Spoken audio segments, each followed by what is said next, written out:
Dalam perjalanan kehidupan, manusia seringkali mencari jawaban atas penderitaan yang tak kunjung usai. Mengapa ada orang yang tampaknya selalu tertimpa kesulitan, meskipun telah berusaha berbuat baik? Dalam ajaran Buddha, setiap sebab pasti melahirkan akibat. Itulah hukum karma yang tak terelakkan, melampaui batas waktu, bahkan melintasi generasi. Ada keyakinan dalam tradisi spiritual tertentu bahwa karma tidak hanya bersifat individual, tetapi juga dapat terjalin dalam garis keturunan. Apa yang dilakukan oleh leluhur, baik kebajikan maupun keburukan, dapat meninggalkan jejak energi yang memengaruhi kehidupan generasi berikutnya. Ini bukan sekadar kutukan dalam arti harfiah, melainkan konsekuensi dari sebab akibat yang belum terselesaikan. Istilah karma kutukan leluhur sering disalahpahami sebagai sesuatu yang mistis dan menakutkan. Namun dalam perspektif Buddha, ini lebih tepat dipahami sebagai warisan karma kolektif yang menunggu untuk dipahami, diterima, dan disucikan. Ia bukan hukuman, melainkan panggilan kesadaran. Maka, memahami tanda-tanda karma ini bukan untuk menakut-nakuti diri, tetapi untuk membuka mata batin, agar kita bisa memutus rantai penderitaan dan menumbuhkan kebijaksanaan. Dengan kesadaran, welas asih, dan praktik yang benar, setiap karma dapat ditransformasikan menjadi jalan menuju pembebasan. Berikut ini adalah 6 pertanda seseorang yang diduga tengah membawa jejak karma kutukan leluhur, sebuah fenomena yang kerap tersembunyi namun terasa nyata dalam perjalanan hidup. Mari kita selami bersama, membuka tabir maknanya satu persatu dengan kesadaran yang lebih dalam. 6 pertanda seseorang terkena karma kutukan leluhur. Pertama, kesulitan hidup yang berulang tanpa sebab jelas. Ada orang-orang yang berjalan dalam hidup dengan perasaan seolah nasib terus berputar di lingkaran yang sama, berusaha bangkit, namun kembali jatuh di titik yang serupa. Kegagalan datang bukan sekali, melainkan berulang, seakan ada pola tak kasat mata yang menuntun setiap langkah menuju ujung yang sama. Dalam diam, hati pun bertanya, mengapa ini terus terjadi padaku? Dalam ajaran Buddha, tidak ada peristiwa yang benar-benar berdiri sendiri. Setiap pengalaman adalah buah dari sebab-sebab yang telah ditanam, baik di masa kini maupun masa lampau. Ketika kesulitan hidup muncul berulang tanpa sebab yang tampak, bisa jadi itu adalah manifestasi dari karma yang belum sepenuhnya matang atau belum terselesaikan, sebuah benang panjang yang terjalin lintas waktu. Lebih dalam lagi, penderitaan yang berulang ini kadang bukan hanya milik individu semata. Ia dapat menjadi gema dari tindakan leluhur, keserakahan, kemarahan, atau ketidaktahuan yang meninggalkan jejak dalam arus kehidupan keluarga. Tanpa disadari, seseorang bisa mewarisi pola batin yang sama, seperti cara berpikir, cara bereaksi, bahkan cara menghadapi dunia, yang semuanya memperkuat siklus penderitaan itu. Dalam kehidupan nyata, ini bisa terlihat pada seseorang yang selalu gagal dalam hubungan, meskipun telah berusaha mencintai dengan tulus, atau seseorang yang terus mengalami kerugian finansial, meski telah bekerja keras tanpa henti. Pola-pola ini seringkali tidak disadari sebagai sesuatu yang lebih dalam dari sekadar nasib buruk, padahal ia bisa menjadi cerminan dari sebab akibat yang lebih luas. Namun Buddha mengajarkan bahwa memahami penderitaan adalah langkah awal menuju pembebasan. Ketika seseorang mulai melihat pola ini dengan kesadaran, bukan dengan penolakan atau keputusasaan, disitulah pintu perubahan mulai terbuka. Ia tidak lagi sekadar bertanya mengapa ini terjadi, tetapi mulai merenung, apa yang bisa kupelajari dari ini? Dengan kesadaran, welas asih, dan usaha yang benar, lingkaran itu perlahan dapat diputus. Setiap tindakan baik, setiap niat yang murni, adalah benih baru yang ditanam untuk masa depan. Dan pada akhirnya, bahkan karma yang terasa seperti kutukan sekalipun dapat berubah menjadi jalan pencerahan, ketika kita memilih untuk sadar, memahami, dan melampauinya. Kedua, hubungan keluarga yang penuh konflik dan luka lama. Dalam banyak kehidupan, keluarga yang seharusnya menjadi tempat pulang justru terasa seperti medan yang penuh luka. Kata-kata yang tajam, kesalahpahaman yang tak kunjung selesai, hingga jarak batin yang sulit dijembatani, semuanya hadir tanpa benar-benar diketahui dari mana asalnya. Seolah-olah ada sesuatu yang lebih tua dari konflik itu sendiri, sesuatu yang telah ada jauh sebelum kita lahir. Seringkali, pertengkaran dalam keluarga bukan hanya tentang peristiwa hari ini. Ia membawa beban emosi yang berlapis-lapis, seperti warisan tak terlihat yang berpindah dari satu generasi ke generasi berikutnya. Dalam sudut pandang ajaran Buddha, ini dapat dipahami sebagai karma kolektif, akumulasi sebab dan akibat yang tidak hanya bersifat pribadi, tetapi juga terjalin dalam hubungan batin antar anggota keluarga. Bayangkan seorang anak yang tumbuh dalam kemarahan orang tuanya, lalu tanpa sadar membawa pola yang sama ketika ia dewasa. Atau seorang yang terus merasa tidak pernah cukup di mata keluarganya, padahal luka itu mungkin telah berakar sejak generasi sebelumnya. Karma tidak selalu hadir dalam bentuk kejadian besar, seringkali ia hidup dalam pola reaksi, dalam cara kita mencintai, marah, atau menyakiti. Apa yang terasa sebagai kutukan leluhur dalam judul ini bukanlah sesuatu yang mistis dalam arti sempit, melainkan rantai sebab akibat yang belum disadari. Ketika luka tidak disembuhkan, ia tidak hilang, ia hanya berpindah. Ketika kemarahan tidak dipahami, ia tidak lenyap, ia mencari bentuk baru. Dan tanpa kesadaran, kita bisa menjadi perpanjangan dari penderitaan yang sama. Namun ajaran Buddha tidak berhenti pada pengakuan akan penderitaan. Ia mengajarkan jalan untuk memahaminya dengan kebijaksanaan. Dalam konflik keluarga, kesadaran menjadi kunci, melihat bahwa orang lain pun terperangkap dalam karma mereka sendiri. Bahwa di balik kemarahan, ada penderitaan, di balik sikap dingin, ada luka yang belum sembuh. Ketika seseorang mulai menyadari hal ini, sesuatu yang halus mulai berubah. Ia mungkin tidak bisa langsung mengubah keluarganya, tetapi ia bisa menghentikan dirinya dari memperpanjang rantai itu. Dengan memilih untuk memahami alih-alih membalas, untuk memaafkan alih-alih menyimpan dendam, ia telah menanam benih baru. Dan dari satu kesadaran itulah, karma yang terasa seperti kutukan perlahan dapat dilampaui, digantikan oleh jalan welas asih yang membebaskan.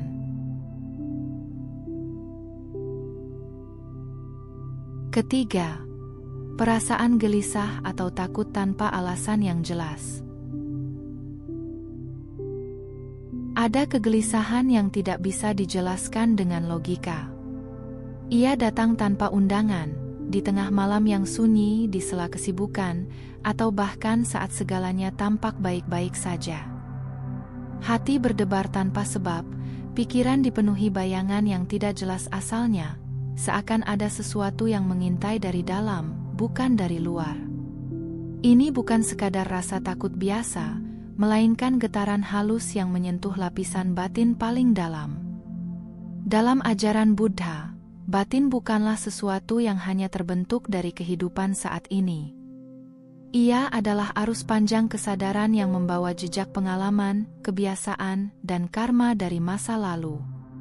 Ketika ketakutan muncul tanpa sebab yang tampak, bisa jadi itu adalah pantulan dari jejak lama, bahkan mungkin bukan sepenuhnya milik diri ini, melainkan gema dari penderitaan yang pernah hidup dalam garis leluhur.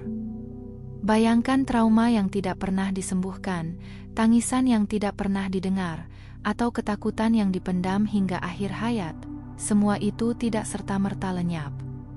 Dalam perspektif karma, energi batin semacam ini dapat meninggalkan jejak yang halus namun kuat.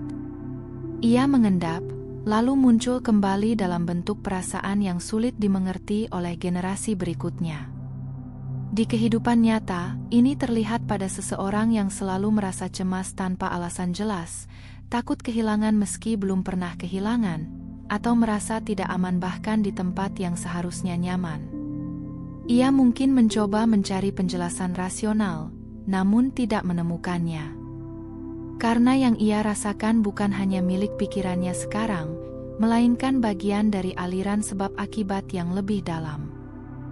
Namun, ajaran Buddha tidak mengajak kita untuk terjebak dalam misteri itu. Sebaliknya, ia mengundang kita untuk menyadari bahwa apapun yang muncul dalam batin, betapapun gelap dan asingnya, tetap bisa dipahami dan dilepaskan. Ketakutan itu bukan musuh, melainkan tanda bahwa ada sesuatu yang perlu dilihat dengan kesadaran, bukan dihindari dengan penolakan.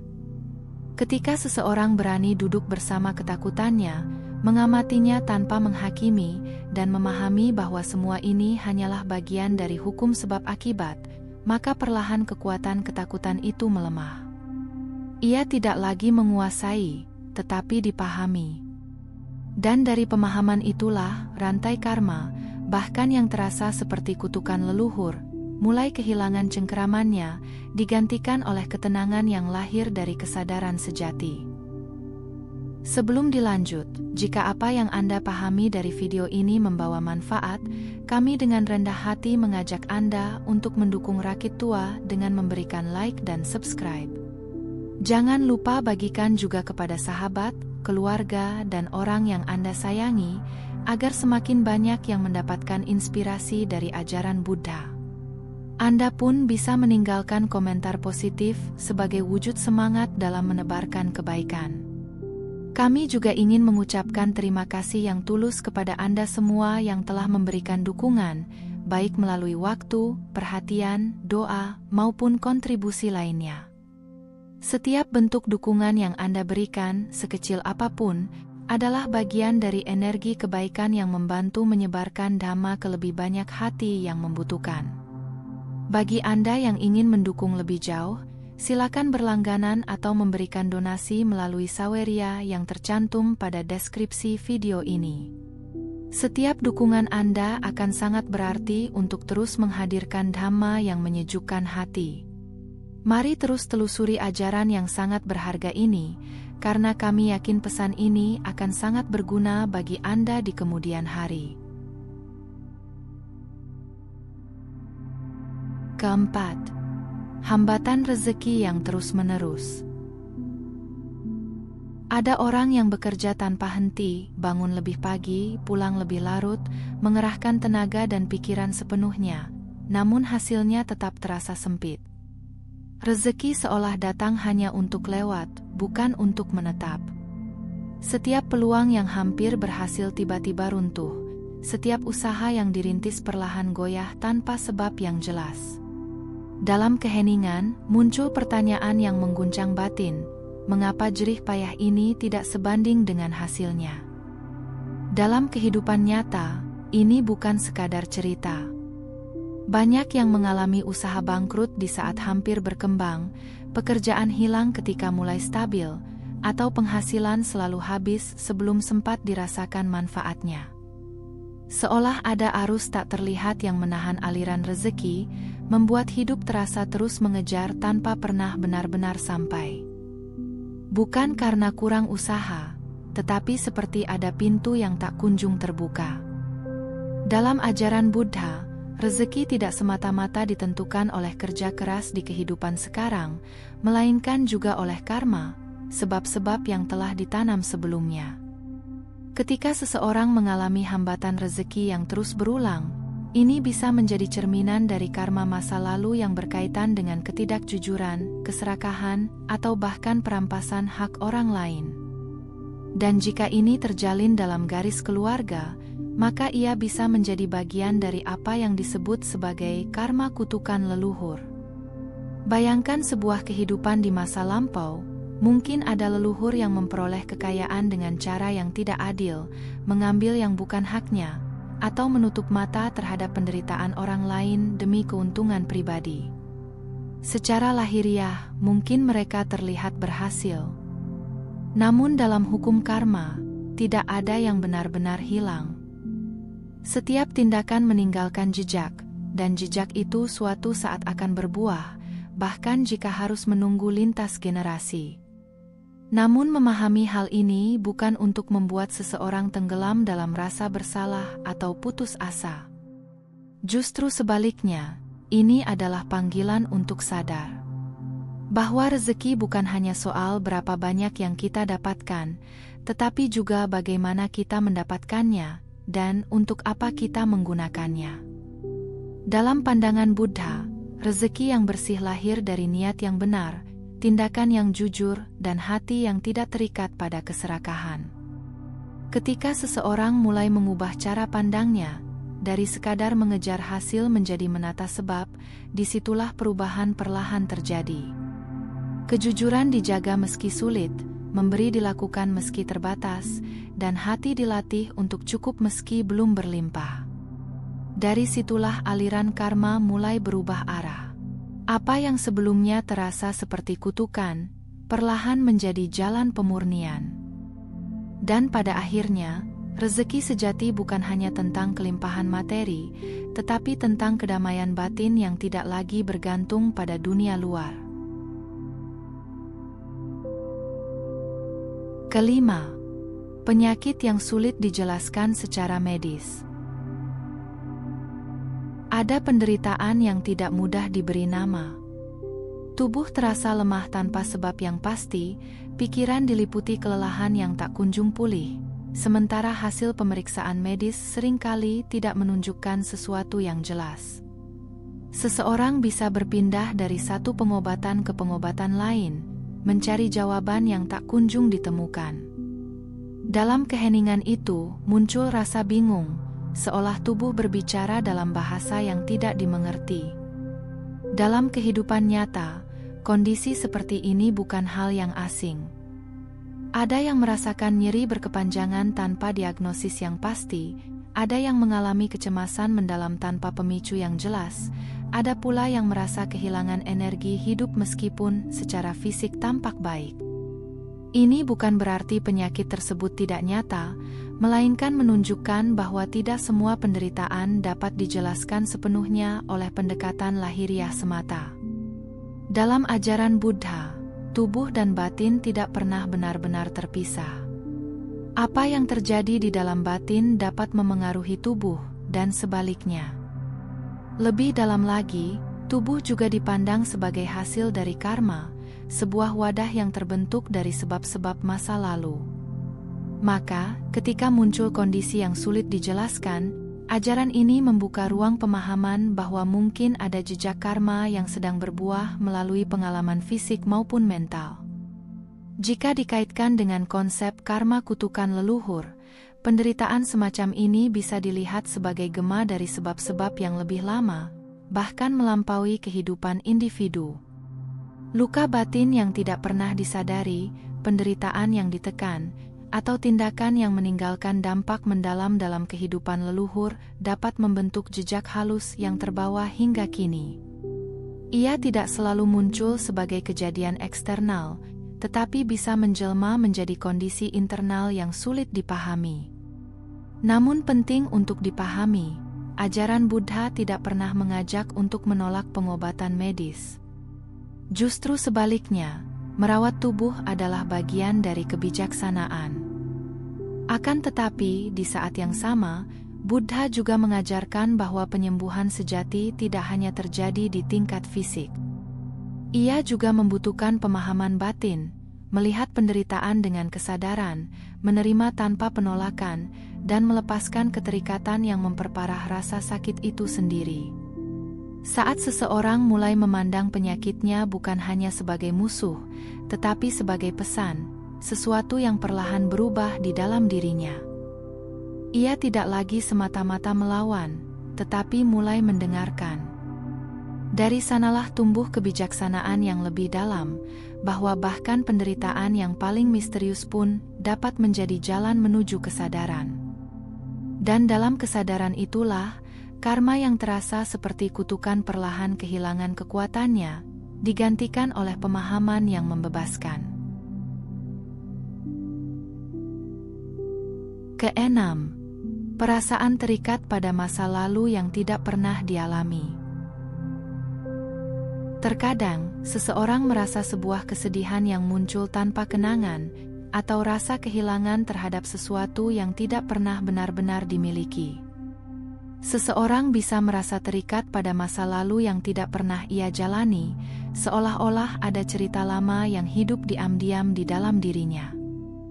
Ini bukan sekadar imajinasi, melainkan sensasi batin yang begitu nyata hingga sulit diabaikan. Dalam kehidupan sehari-hari, hal ini dapat muncul dalam bentuk ketertarikan yang mendalam terhadap suatu zaman, tempat, atau peristiwa tertentu tanpa alasan yang jelas. Atau sebaliknya, muncul penolakan dan ketakutan yang kuat terhadap sesuatu yang belum pernah dialami.